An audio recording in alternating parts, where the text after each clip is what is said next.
మీ business ఏదైనా మీ ఊర్లో promotion చేయాలంటే అది సుమన్ టీవీతోనే సాధ్యం. ఇప్పుడే సంప్రదించండి.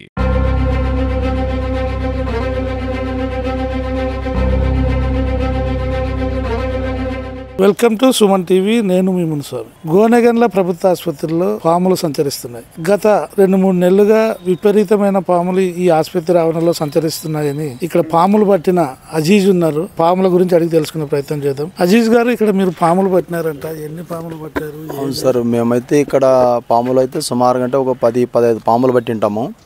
అయితే ఇక్కడ బయట హాస్పిటల్ గర్రన వచ్చేసి కొంచెం కట్టెలు కంపలు చెట్లు ఉన్నాయి కాబట్టి బయట అయితే సుమారు పట్టినాము. లోపల కూడా ఒక 2-3 పాములు పట్టినాము అనమాట. ఈరోజు నాకు ఫోన్ చేయడం జరిగింది. నేను వచ్చి పట్టుకున్నదాన్ని పట్టుకుని పోయి వదిలేసాను అనమాట. కాకపోతే ఇక్కడైతే పాములు అయితే ఎక్కువ సంచరిస్తున్నాయి. వాళ్ళు వెంటనే ఫోన్ చేయడము, నేను రావడం, పట్టుకోపోవడం అన్నాడు. పట్టుకోపోయి బయట వదిలేస్తాను అనమాట. అంతే అన్న, మీరు చెప్పండి, ఇక్కడ పాములు ఎక్కువ సంచరిస్తున్నాయి అంటే ఎందుకు? ఇక్కడ నీట్నెస్ లేకపోవడమా, లేకపోతే ఇక్కడ అధికారులు ఏం పట్టించుకోకపోవడం వలన? గతంలో మా గోనెగండ్ల గ్రామము ఈ 30 పడకల ఆసుపత్రి అంటే చుట్టుపక్కల గ్రామాలు కాదు, చుట్టుపక్కల మండలాలకు కానీ తెలుసు. దేవనకొండ మండలం కానీ ఎమ్నూరు మండలం ఇక్కడ వచ్చి కుటుంబ నియంత్రణలు చేసుకున్నారు. ఆ విధంగా అవార్డు కానీ వచ్చింది మా గోనెగండ్ల హాస్పిటల్కి. తీరా వచ్చేసి గత ప్రభుత్వంలో మరి పిహెచ్సి నుండి ఇంకా దాన్ని సిహెచ్సి చేయాలి కానీ ఖాళీ కింది సాగి దీనికి ఏం చేస్తుంటే 6 పడకల హాస్పిటల్లో ఈరోజు చేసిన దాన్ని. అది మన గోనెగండ్ల గ్రామస్తుల నాయకుల అసమర్థత, ఇక్కడ ఉండే నాయకులు, తర్వాత అధికారులని అసమర్థత, అందరి నిర్లక్ష్యం వలన ఈరోజు ఇది 6 పడకల హాస్పిటల్ తయారైంది. తీరా వచ్చేసి ఇక్కడ మరి ఆ రోజు మరి చంద్రకాంత్ అనే వైద్యుడు ఉన్నప్పుడు ఈరోజు ఈ ప్రాంతం వల్ల మరి సస్యశ్యామలతో హరితవనంగా ఔషధ వనాలతో ఔషధ మొక్కలతోటి ఇక్కడ చాలా ఆహ్లాదకరంగా ఉండేది. ఈ ప్రాంతం చూడడానికి చాలా ముచ్చటగా ఉండేది. మరి చాలామంది కానీ ఇక్కడ వైద్యాని కోసం మరి రోగులు ఇక్కడ ఉండి చాలామంది ఇక్కడ మరి వైద్యం చేసుకొని వెళ్ళేవారు చాలామంది. కానీ మరి ఈ హాస్పిటల్లో వైద్యులు లేరు, వారి నిర్లక్ష్యం. ఎందుకంటే వాళ్ళని అడిగే నాతులు లేడు. పై అధికారుల మరి ఇక్కడ వాళ్ళ మీద అజమాయిషి చేసే వాళ్ళ పై అధికారులు కానీ ఇక్కడ రావడం లేదు. తీరా వచ్చేసి ఇది గోనెగండ్ల గ్రామంలో లేదని ఈ హాస్పిటల్ అనుకుంటున్నాం. ఎందుకంటే ఇది జనారణ్యంలో ఉన్న హాస్పిటల్ అనుకుంటున్నాం. ఎందుకంటే రోజు ఇక్కడ పాములు సంచరిస్తున్నాయి. మరి ఇక్కడ రావడానికి మరి వైద్యం చేసుకోవడానికి వాళ్ళు భయపడుతున్నారు. ఎందుకు భయపడుతున్నారంటే ఎక్కడ చూసినా వనంలా తయారైంది ఈ హాస్పిటల్. మరి ఎక్కడ ఉంటుంది? అడవి ప్రాంతమైంది ఈ హాస్పిటల్. మరి తీరా వచ్చేసి గోనెగండ్ల నడిబొడ్డులో ఉన్న ఈ హాస్పిటల్ని ఈ విధంగా మరి తయారు కావడానికి కారణం ఎవరు? అధికారులా, మరి లేకుంటే గ్రామ నాయకుల? ఎవరు దీనికి కారణం? కాబట్టి దీన్ని మరి ఈరోజు పాములు విషపురుగులు అన్నీ తిరుగుతున్నాయి. ఈ హాస్పిటల్కి రావాలంటే భయభ్రాంతులు అవుతున్నారు.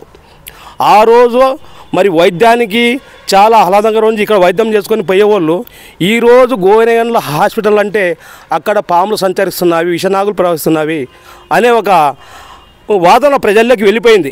గతంలో ఈ హాస్పిటల్లో చెత్త చెదారంతో నిండుందని మీరు కలెక్టర్ గారికి అర్జీ ఇచ్చారని తెలిసింది. పాములు ఎక్కువ సంచరిస్తున్నాయి ఇక్కడ. ఈ హాస్పిటల్ మీద నెలకొన్న సమస్యల మీద జిల్లా కలెక్టర్ గారి దృష్టికి జూలై నెలలో మా హాస్పిటల్ సమస్యల్ని పరిష్కరించాలని చెప్పి ఒక అర్జీ ఇవ్వడం జరిగింది. జూలై నెలలో అర్జీ ఇచ్చిన తర్వాత ఆగస్టు నెలలో ఎమ్మెల్యే గారు ఇక్కడికి పర్యటించి ఇక్కడున్న సమస్యల గురించి క్షుణ్ణంగా అడిగి తెలుసుకున్నారు. అయితే చాలా బాధాకరమైన విషయం, గతంలో రోగులతో కలకలలాడుతూ మంచి వైద్యం అందిపుచ్చుకునే గ్రామీణ ప్రాంతాలకు చెందిన నిరుపేద రోగులు ఎందరో ఈరోజు కార్పొరేట్ వైద్యశాలలకు తరలిపోయే ప్రమాదం పొంచి ఉంది. ఎందుకంటే ముఖ్యంగా ఈరోజు ఇంత పెద్ద ప్రభుత్వ వైద్యశాలలో కనీస వైద్య సదుపాయాలు అందకపోవడం సిగ్గుచేటు. ఇక్కడ నాయకుల్ని ప్రశ్నించడమా, అధికారుల్ని ప్రశ్నించడమా అంటే ముఖ్యంగా ఇక్కడ దగ్గరలో ఉన్న గేటు బయట ఆవరణం ముందరే ఇక్కడ మూత్ర విసర్జన, మల విసర్జన, చుట్టూ ముళ్ళ పొదలు పొంచి ఉన్నాయి. గతం నుంచి ఎన్నోసార్లు పాములు రాత్రి వేళల్లో అయితే ఇక్కడ వీధి లైట్లు వెలకపోతే గతంలో ఉన్న ఇక్కడ సర్పంచ్ గారిని అడిగి ఒక నెల రోజుల పాటు వీధి లైట్లు వెలకుంటే అంధకారంలో ఉంది హాస్పిటల్. ఇలాంటి సమస్యలు ఎన్ని పొంచి ఉన్నా కూడా ఎప్పటికప్పుడు ఏ సమస్య అధికారులకు తెలియజేసి పరిష్కరించుకోవాల్సిన అధికారులు మా జీతాలు అయితే వస్తున్నాయి కానీ ఇక్కడ సమస్యలు ఎందుకు మాకెందుకు లేని ఇదిగా పోతున్నారు. నిజంగా చెప్పాలంటే ఈ హాస్పిటల్ ఆవరణంలో ఉన్న సమస్యలను పరిష్కరించాల్సిన బాధ్యత గ్రామ స్థాయిలో ఉన్న గ్రామస్తులతో పాటు నాయకులతో పాటు ఇక్కడ పనిచేసే అధికారులపై ఉంటుందని చెప్పి నేను గట్టిగా చెప్తున్నాను. ముఖ్యంగా ఇక్కడ వచ్చే అధికారులు వాళ్ళ నెల జీతాల కోసం వస్తున్నారా, ఇక్కడ హాస్పిటల్లో ఉన్న రోగులతో పాటు ఇక్కడ హాస్పిటల్లో నెలకొన్న సమస్యల కోసం కృషి ఏ విధంగా చేస్తున్నారా అనేది గమనించాలి. గతంలో ఇక్కడ చంద్రకాంత్ సార్ ఉన్నారు. ఇక్కడ పనిచేసినంత కాలం వాళ్ళని శాలువతో సత్కరించి కన్నీటి పరివంతమై ఇక్కడ నుంచి రోగులు తరలి వెళ్ళేటప్పుడు ట్రాన్స్ఫర్ అయ్యేటప్పుడు చాలా బాధపడ్డారు. ఇక్కడ యునాని వైద్యశాలలో మంచి వైద్యం అందిపుచ్చుకునేటోళ్ళు ఈరోజు యునానికి సంబంధించిన తోటలు ఈరోజు ఎండిపోయినాయి. ఎలాంటి పరిస్థితి దాపురించిందంటే ఈరోజు మన డాక్టర్లు వచ్చేసి ఇక్కడ వైద్యులు వచ్చేసి రోగులకు ట్రీట్మెంట్ చేస్తున్నారో విష సర్పాలకు ట్రీట్మెంట్ చేస్తున్నారో అర్థం కాని పరిస్థితి దాపురించింది.